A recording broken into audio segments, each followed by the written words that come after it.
Click করুন অ্যাপের bell আইকনে আর সাবস্ক্রাইব করুন এবিপি আনন্দ। সব সময় থাকুন খবরে। আসছি পরের খবরে। গিরিশ পার্কের রামদুলাল সরকার স্ট্রিটের বহুতল থেকে উদ্ধার নিঃসন্তান দম্পতির পচাগলা মৃতদেহ। মৃত দম্পতির নাম বিশ্বজিৎ মিত্র ও শিপ্রা মিত্র। আমরা বিস্তারিত জানবো, কথা বলবো আমাদের প্রতিনিধি ময়ূক ঠাকুর চক্রবর্তীর সঙ্গে। ময়ূক, ঠিক কি ঘটেছে, পুলিশ কি বলছে এই ঘটনা নিয়ে?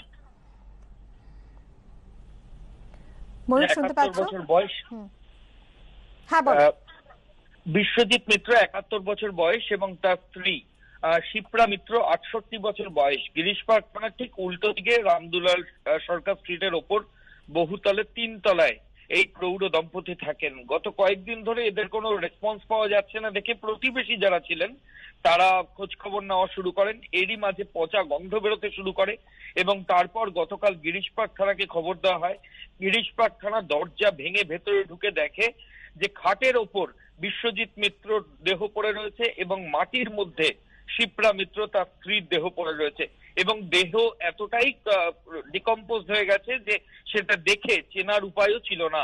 এরপরই পুলিশ আধিকারিকরা দেহ পোস্টমর্টমের জন্য পাঠিয়ে দেন। শরীরে কোনো বাইরে থেকে আঘাতের চিহ্ন নেই, দরজা ভেতর থেকে বন্ধ রয়েছে। কিন্তু কিভাবে এই নিঃসন্তান বৃদ্ধ দম্পতি তারা মারা গেলেন সেটা এখনো পর্যন্ত স্পষ্ট হচ্ছে না। বিভিন্ন পারিপার্শ্বিক তথ্য প্রমাণ গিরিশ পার্ক থানার তরফে সেগুলো সংগ্রহ করার কাজ শুরু হয়েছে। লালবাজারের গোয়েন্দারাও গোটা বিষয়টা দেখছেন। দেহ পোস্টমর্টমের জন্য পাঠানো হয়েছে। ময়না তদন্তের রিপোর্ট হাতে আসার পরই গোটা ছবিটা স্পষ্ট হবে। অস্বাভাবিক মৃত্যুর মামলা গিরিশ পার্ক থানায় রুজু হয়েছে।